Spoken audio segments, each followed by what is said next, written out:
Intel or AMD? Everyone has their own preference. If you asked me the same question a few months back, I would have told you to go for AMD only. They have dominated the CPU market at different price ranges since they hit the shelf. But things have changed now. We all know that the Ryzen 9000 series is phenomenal for gaming, especially the ones with 3D V-cache. The high speed, high capacity L3 cache make them superior in gaming. Even those without extra L3 cache have excellent gaming performance. That being said, Intel CPUs still have their own advantages over AMD. Intel processors have begun supporting Thunderbolt 4 natively since the 11th generation, while AMD processors still only support USB 4. Thunderbolt 4 has a higher minimum requirement in bandwidth, display support, and power delivery than USB 4. On top of that, the integrated graphics of Intel processors are better than what you would expect. No, I don't mean it can play Cyberpunk in 4K smoothly. That's impossible. What I mean by better is the video codec of the integrated graphics starting from the 11th gen supports 10-bit HEVC codec, which is only found in professional cameras. NVIDIA's latest generation codec has just begun supporting HEVC for 10-bit footage codec. That's how impressive the Intel codec really is. As a result, using an Intel processor can massively improve the video editing experience when previewing the timeline or anything that utilizes the video codec. Now, back to the question, which company's processors are better? Here's a sorted list of the latest generation CPUs according to their class and price range. All the data is collected from PCPartPicker.com. Let's begin with the flagship CPUs. For video editors who don't have an NVIDIA 50 series GPU, I recommend the Core Ultra 9 285K. Its advanced Intel codec provides significant benefits when processing 10-bit footage, making video editing smoother and more efficient. If you are seeking top performance for both gaming and productivity and have the budget, choose the 9950X or its X3D variant. These CPUs currently offer the best balance for gaming and workstations. However, I don't recommend the 9900X3D for gamers.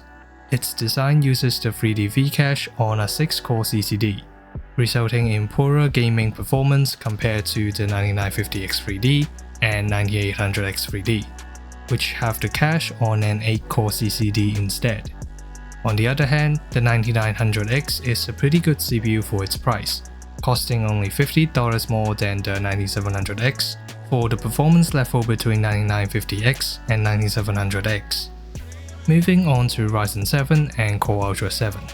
The 9800X3D is obviously the best gaming CPU right now, but I think it is unnecessary to pay this much for it.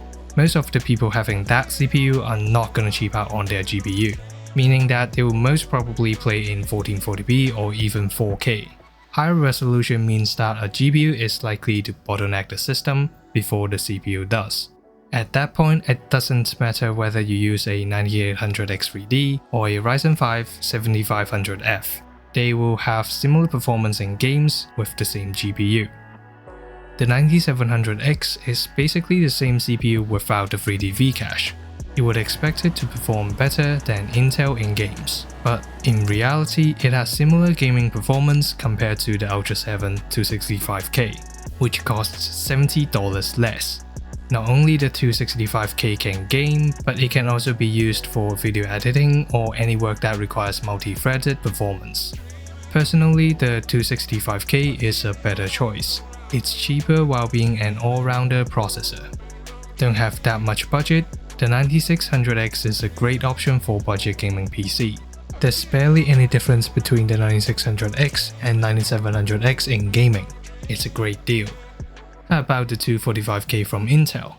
Surprisingly, its gaming performance is on par with the 9600X in most games. Moreover, it has 8 more efficiency cores, which allows it to carry out workstation tasks. Not to mention that it only costs $10 more than the 9600X. Now, before you call me out for being an Intel fanboy, I admit that the top tier chips from AMD are dominating the consumer's PC market. That is an undeniable fact. However, Intel products from this generation were never bad. The only bad thing about them was the pricing. I mean, sure, they can't beat their own CPUs from last gen, but at least they gave us a lineup that doesn't have the high voltage degradation issue.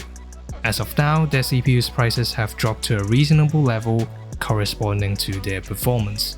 Taking them into consideration is completely fine. However, if you care about your CPU upgrade path, the LGA 1851 Intel motherboards only support the Core Ultra 200 series.